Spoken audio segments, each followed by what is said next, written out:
خلیل اللہ نے جس کے لیے حق سے دعائیں کی، ذبیح اللہ نے وقت ذبح جس کی التجائیں کی، جو بن کر روشنی پھر دیدائے یعقوب میں آیا، جسے یوسف نے اپنے حسن کے نیرنگ میں پایا۔ خلیل اللہ کا دل روشن ہوا جس ذوفشانی سے، وہ جس کی آگ بھر کی جواب لن ترانی سے۔ دل یحییٰ میں رہ گئے ارماں جس کی زیارت کے، لب عیسیٰ پر آئے واز جس کی شان رحمت کے۔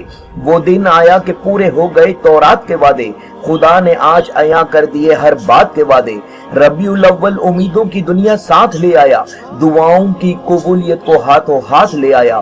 خدا نے نہ خدائی کی خود انسانی سفینے کی، کہ رحمت بن کر چھائی 12ویں شب اس مہینے کی۔ السلام علیکم، میں ہوں عمران شہریار اور میری جانب سے عالم اسلام کو ولادت باسعادت خاتم المرسلین شافی مشہر ساقی کوثر محمد مصطفیٰ احمد مجتبیٰ صلی اللہ علیہ وسلم بہت بہت مبارک ہو۔